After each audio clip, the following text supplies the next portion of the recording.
This is Boxing Tickets NI in association with SB Sports and Chaco.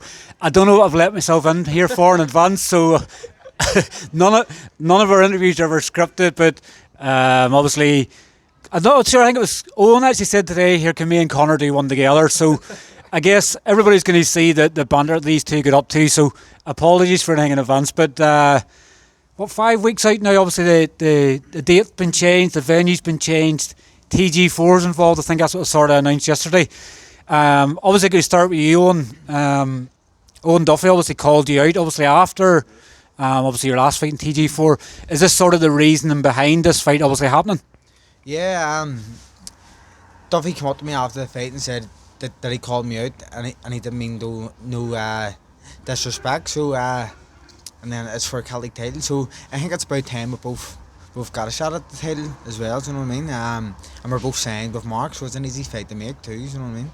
You were obviously initially, the plan was you were welterweight, potentially moving down to super lightweight.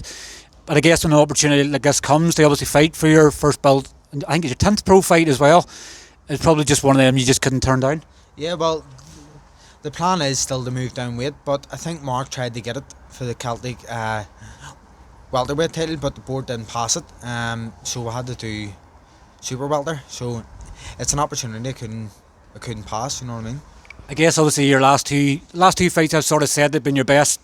You just seem to be getting better and better. I guess at welterweight we were even seeing that it was working, but I guess moving back up to super welter is something you've been used to before.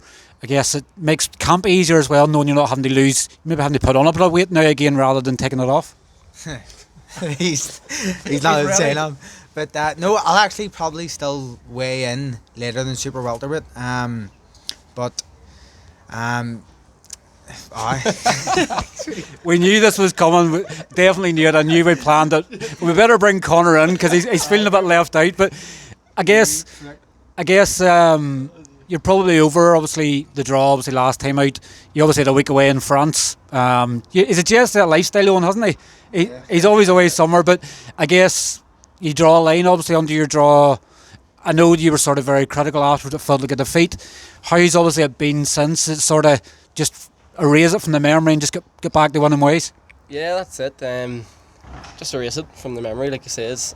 I've watched the fight back a couple of times since we spoke that night, and I still just can't sort of understand why even McGill scored a draw, to be honest with you. So there's no point in keep going over it, and it doesn't do nothing for me. It doesn't do nothing for D, but I think now it's just time to sort of move on. That last fight, there was a couple of things there. Like it was the opponent pulled out the day before the weigh-in, and then Mark had to sort of keep the show going, and the opponent changed and stuff like that. So we'll just sort of draw a line under it now and then just move on.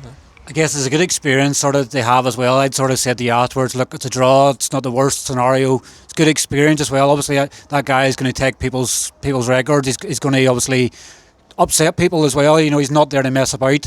You could see he was always waiting to counter you when you're throwing punches, and I guess that's a good sign of obviously a good opponent sometimes, isn't it? Yeah, that's it. That guy's he's a good opponent, like he says. I actually knew him from the amateur days. He was at my weight in the World Championships, and he's a good amateur, and he won a couple of Pan American titles and stuff like that, and he's a good pro. So I wasn't getting under any illusions that it was a handy fight or it was an easy fight. I knew exactly what was coming, but like he says, yeah, he's good, he's a strong lad, and he's not there to be blown away. He's there to win fights. So I'd say he'll do alright. And I know in boxing at the moment, I guess, with anything about obviously fights nowadays, you obviously have an opponent locked in, and Mikey Young, never been stopped. I know he's obviously in action again before your fight in 5 weeks' time, but I guess you're going to get a 6-rounder again. Obviously that last fight obviously been 4 rounds, but probably had it been 6. You probably maybe you should have won anyhow, but over 6 rounds you're probably come in a bit more to it. I guess now that it's been 2.5 years since one fight to the next, getting back in again so quick, we're only going to see probably even more added to your game, and probably maybe another stoppage coming. Yeah, well, I think so. I think, like I said, this guy's never been stopped before. I think he's fought a couple of good prospects, undefeated prospects. I think his last 3 or 4 fights has been all sort of undefeated guys like myself. and they haven't stopped him. I think he's actually fighting this weekend on one of the Pro Bellum shows against the good lads. So it'll be good. It'll be good for me to go in there and sort of test myself against someone maybe more sort of what you would expect at this stage of your career. He's a tough, strong lad, but I would like to go out and make a statement and try and get him out of there that no one else has done. I guess I sort of laughing at what sort of the show was made, but obviously this next show you're on, it's pretty much a Leanne show, isn't it? You know, you've obviously Owen, you've yourself and obviously Colin both co-headlining. Although What time are we fighting? About 4 o'clock? Again? he's at it now as well.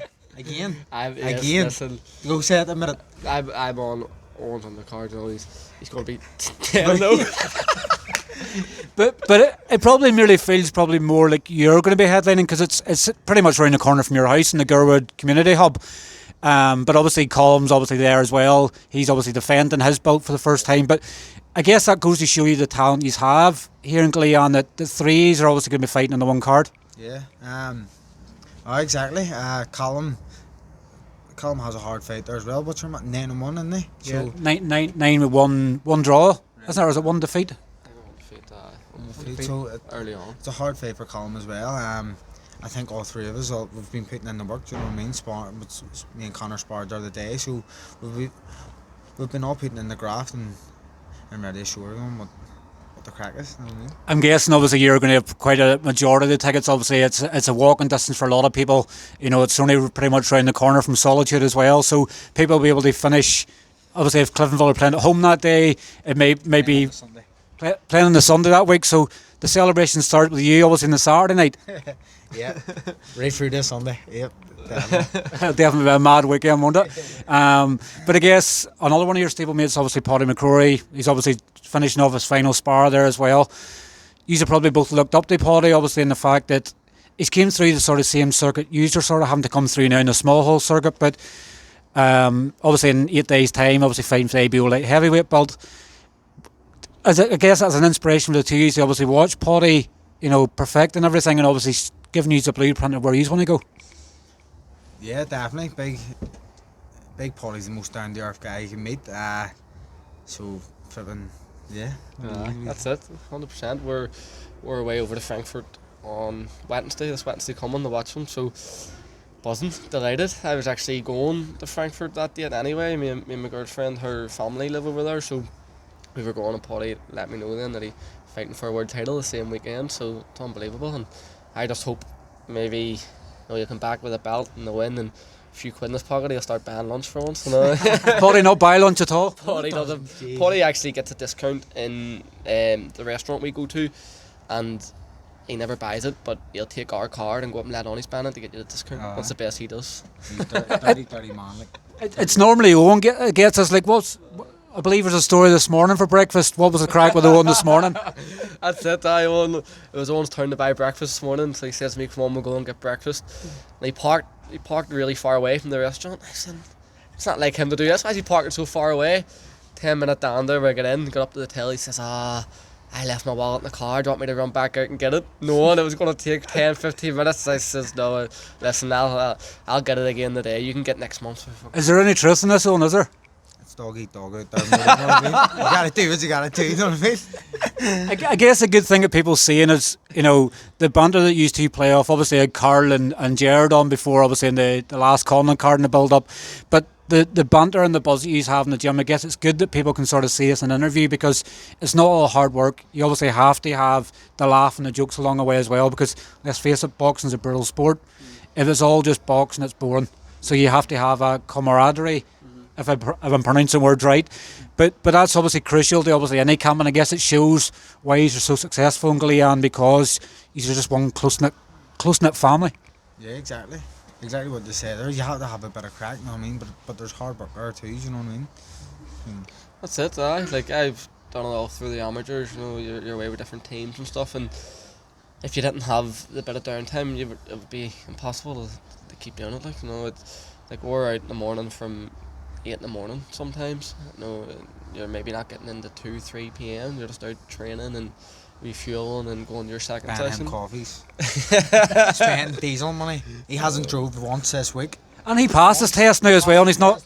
I picked him up for 2 years. And he didn't drive once. Did you drive once this week? No, well, No, because I drove. I put £100 in my car. And he hasn't 2 months ago when I passed, and it's ran out. So that's. Oh, I did. He hasn't ran it. I remember the press conference day down in Drogheda. I said that obviously I was going down, and Connor says it's Owen's turn to drive, so we'll not say that you're going down so that he can drive down.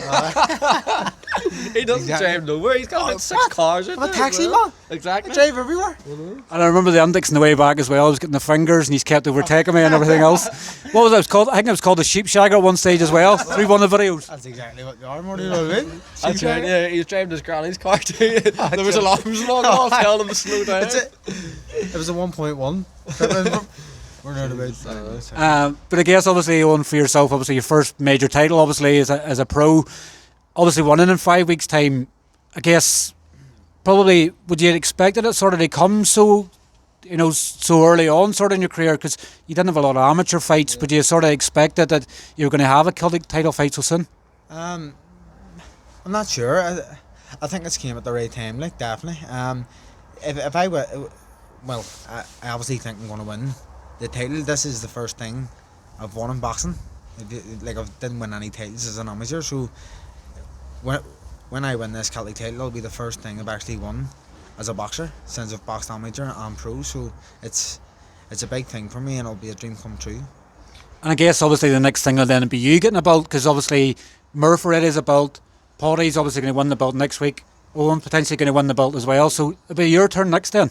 Yeah, that's it. I think my problem with winning the belt is maybe getting someone active and sort of with a good sort of record in Ireland to get one of them, maybe the Celtic title or the Irish title. That's the issues that I think I'll face, is getting the opponent. But I don't know, Mark's, though he always has a good plan, and he just sort of comes up with these ideas, and you just sort of saying, geez, that's brilliant. Like, so I know he'll have a good plan there. I think with the Celtic belt as well, I remember Joe Fitzpatrick obviously fought a Spanish guy, so you can obviously fight any of the Celtic regions, so Scotland, Wales, France, Spain, some other parts, so there could potential obviously be there. You could still obviously land Celtic, and probably not Irish title obviously, but you could still land the Celtic title just due to the fact that it's Celtic regions. Yeah, that's it. Like anyone, if you can get someone like that over, it would be brilliant to see Murph's belt. It's a lovely belt, and I would love to have it. And if Mark can't get me a fight for it, I'll just take Owens off him whenever he wins it. So either way, I'll have one. But there's already 2 in the stable. Obviously, Paddy won his as well. Obviously, in the field a couple of years ago as well.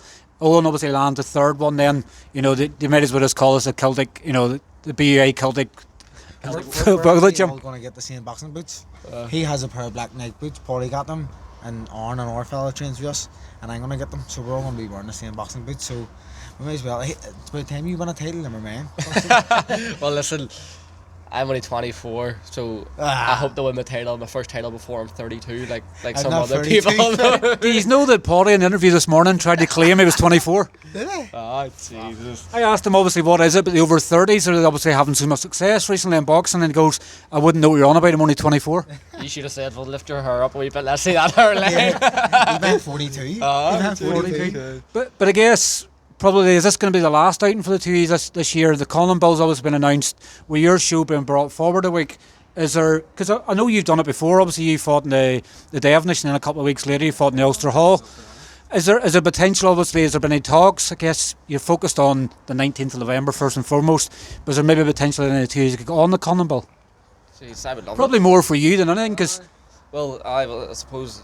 My focus is just on the 19th. And it's a tough fight, he's 8 rounder, whereas if I come out of this fight and everything's well and I feel good and it goes to plan, I would love to fight on the Colin Bill, but that's obviously down the mark first and foremost. But if he was to come at me with that opportunity, I'd say 100%. I know you put the thing up the other day about the Messi fight, and Peter Graham says to me, he says there's a guy in Belfast, Chris Wong, and I says, right, never heard of him before, obviously. I know he's only messing about, but listen, I'd fight anyone on the show. It's 10 minutes down the road, it's the biggest venue in Belfast, so you couldn't say no to it. But like you say, our focus is on the 19th of November now in Gertwood, but listen, anything comes up, I'll take it. I know that Jamie's obviously been keen to see you coming back and things like that as well. I guess everybody loves the little men in boxing. We've obviously had so much success in either amateur and professional boxing, obviously with the little men, as they call them, obviously lower weight classes. So I guess, you could nearly fight every week, the weight class you're in. It's just sometimes getting an opponent. But I guess it's good to throw it out there if they're maybe looking for options for the 10th of December, that you're ready and you want the opportunity. Yeah, that's it. I'm ready all the time, and like you said, it's people do love the smaller weights, and there's neither way I'll be at that fight, so I'll either be there supporting the lads, and if I get a free ticket by fighting, it would be even better. So even if I'm down there to support, and then a fight falls through, I'd still jump in. So you're definitely learning off him, because he done that for the Ulster Hall. He bought 2 ringside tickets, and then he got on the bill, so he didn't have to pay for them. Well, listen, I wouldn't be able to afford 2 ringside ones now. Maybe the £30 ones, but here, if you give me a free one for fighting, I'll take it, no problem. And you'd probably still be owed one, probably as well, from Conor Boxing, obviously with your fight falling through in November of last year. I will. Murray, I'm just concentrating on 9 things, you know what I mean? Biggest fight of my career, so as long as I get through that, that's all that matters, you know what I mean? Well, lads, listen, it's been a pleasure. I guess I wasn't sure what was going to come in an interview. Hopefully, obviously, everybody's enjoyed it as much as we have. It's always a good bit of a laugh and a joke. But I'm sure we'll catch up with in fight week, and obviously seeing you back in action. Yes, good man, big son. Yes, thanks very much, Morty. Good man, Murray.